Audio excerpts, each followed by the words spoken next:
Assalamualaikum warahmatullahi wabarakatuh. Selamat sore. Di sini saya Agustinus Ervinarjo akan menjelaskan materi metodologi OR atau MS. Materi ini ada pada mata kuliah permodelan sistem. Langsung saja ke materinya. Yang pertama, ini adalah pendahuluan. Sebagian besar dari metodologi OR atau MS berkaitan dengan sistem aktivitas manusia yang mudah dikendalikan atau berpengaruh.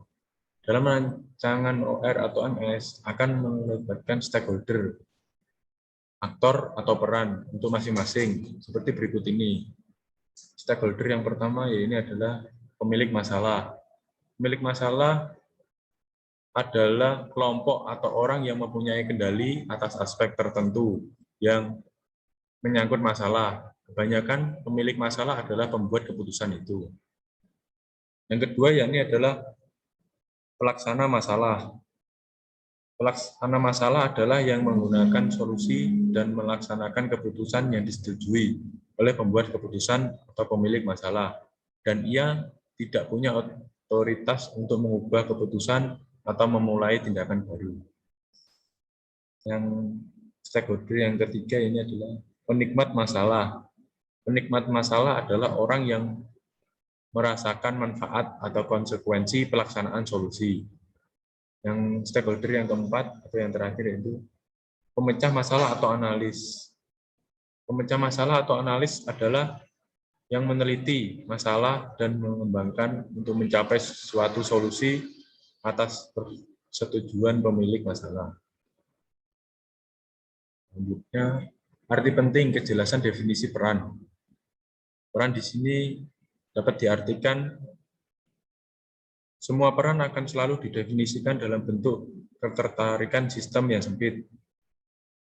Definisi inilah serta didefinisikan siapa saja pengawas dari suatu situasi masalah sehingga menjadi sangat jelas sekaligus sistem yang relevan telah didefinisikan. Meskipun demikian, analis mungkin memiliki ide yang baik mengenai siapakah yang paling diutamakan dalam analis.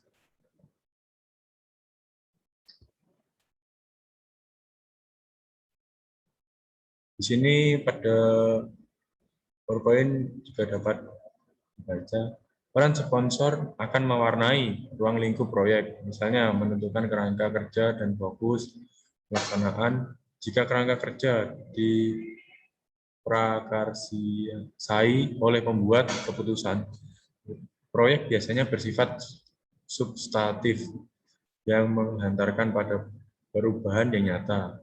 Dengan sebuah sistem relevan bagi suatu proyek yang didefinisikan secara jelas dalam span of control dari pengambilan keputusan. Penjabaran filosofi yang relevan dibuat oleh pengambil keputusan. Jika diprakarsai oleh peran yang lain, biasanya ruang lingkup bersifat deskriptif. Pemrakarsaan lebih cenderung menggunakan sebagai sarana mendidik atau mengajak pelaku lain dari situasi permasalahan atau berbuat sesuai dengan pemilik masalah. Seperti itu tadi, sedikit arti penting kejelasan definisi peran. Selanjutnya, ini adalah tinjauan dari metodologi OR atau MS.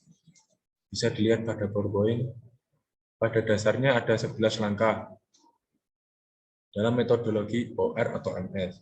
Dari 11 langkah tersebut dapat dikelompokkan menjadi 3 kategori utama, yaitu yang pertama formulasi, yang kedua modeling, yang ketiga implementasi, yang selanjutnya beberapa proyek OR atau MS yang berhasil akan melalui 3 tahapan.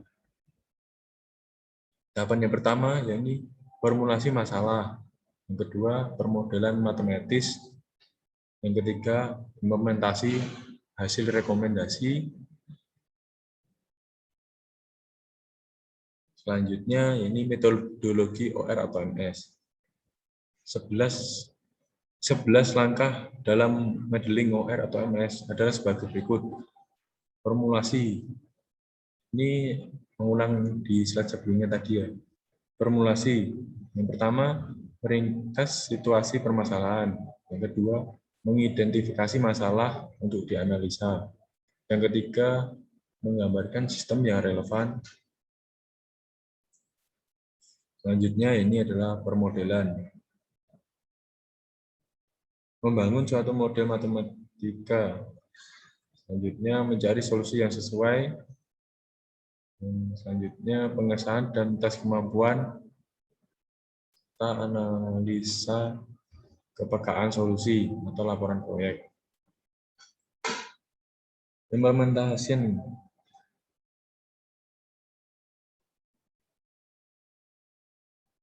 Merencanakan implementasi, menetapkan kendali atas solusi. Selanjutnya, implementasi solusi atau dokumentasi dan milik. Yang terakhir ya ini adalah solusi, tindak lanjut atau audit solusi. Di sini tadi 11 langkah dalam modeling OR atau MS dibagi menjadi beberapa kelompok. Yang ini yang pertama, formulasi ada 3, sudah saya bacakan tadi. Permodelan ada 4. Terus implementation ada 4. Tadi sudah saya bacakan.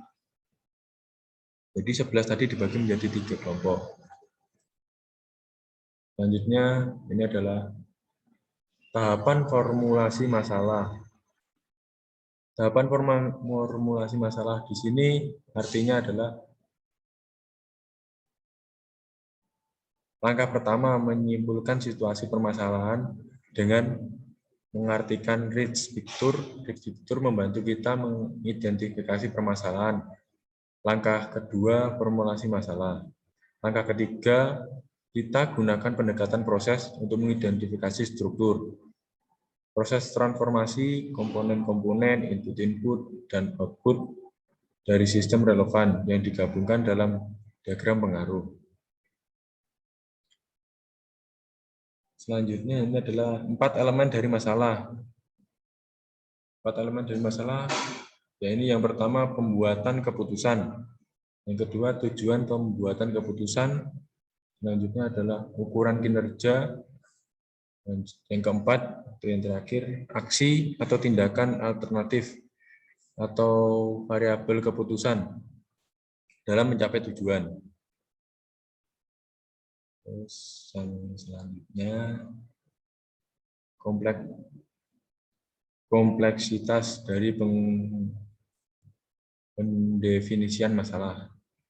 Artinya di sini yaitu salah satu kesulitan pada tahap ini adalah adanya ketidaksesuaian dari peran pengawas. Mungkin saja pengambilan keputusan menjadi samar atau ragu terhadap tujuan yang berimbas pada nilai standar kerja. Pada aplikasi nyata, kebanyakan komunikasi masalah tidak bisa diperoleh melalui satu kali menjalankan 3 tahapan. Identifikasi permasalahan sistem selalu menarik untuk dikaji.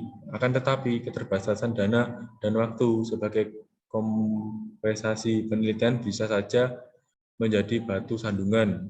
Untuk itu, dalam sebuah penelitian peran sponsor sangat besar. Proses pencarian sponsor biasanya dimulai dari pembuatan proposal proyek yang berisi ide segar dan dari seorang analis. Yang selanjutnya ini adalah proposal proyek. Proposal proyek artinya proposal proyek merupakan bagian kerja yang paling mudah untuk didiskusi pada bilangan apapun. Kejelasan dalam presentasi akan sangat berpengaruh terhadap diterima atau ditolaknya proposal. Potensi kesulitan yang akan dihadapi yang dapat mengelicirkan proyek sebaiknya didiskusikan secara terbuka dan membuat kejelasan tentang tanggung jawab terhadap setiap tugas. Selanjutnya, yang terakhir ya ini adalah Perkiraan untung dan rugi proyek. Perkiraan untung dan rugi proyek memiliki arti sebuah proyek akan dipertimbangkan berdasarkan apakah sebanding dengan biayanya, apakah ada harapan sponsor dapat terpenuhi. Proyek komersil sangat berkaitan dengan soal untung dan rugi, sehingga ekspresi yang digunakan adalah uang. Analisis harus sepenuhnya memprediksi keuntungan yang akan diperoleh, sehingga memerlukan penyederhanaan model dari proyek. Hal ini dapat digunakan untuk menghitung perkiraan keuntungan sehingga memberikan gambaran yang baik dan mudah dalam memperkirakan biaya proyek. Bagaimana juga seorang analisis mestinya secara serius memiliki usaha dan memprediksikan keuntungan proyek, bukannya hanya menebak-nebak saja. Hal ini mungkin akan memerlukan pengembangan dari sebuah model yang disederhanakan guna memperkirakan sistem operasi yang ditawarkan. Tadi adalah penjelasan slide ini. Tahapan formulasi masalah sudah saya sampaikan. 4 elemen tadi saya bacakan, ini 4 elemennya. Selanjutnya ini yang tadi adalah kompleksitas dari pendefinisian masalah juga sudah saya jelaskan. Proposal proyek juga perkiraan untung dan rugi proyek. Ini adalah perkiraan untung dan rugi proyek menurut saya adalah paling penting karena sponsor juga, kita mencari sponsor juga harus memperkirakan untung dan rugi proyek, itu harus teliti dan paling penting. Sekian presentasi atau penjelasan saya pada materi ini tadi. Mohon maaf jika ada tutur kata yang kurang berkenan dan penjelasan saya yang masih acak-acakan dan kurang baik untuk dipahami. Mohon maaf. Sekian dari saya. Wassalamualaikum warahmatullahi wabarakatuh. Terima kasih.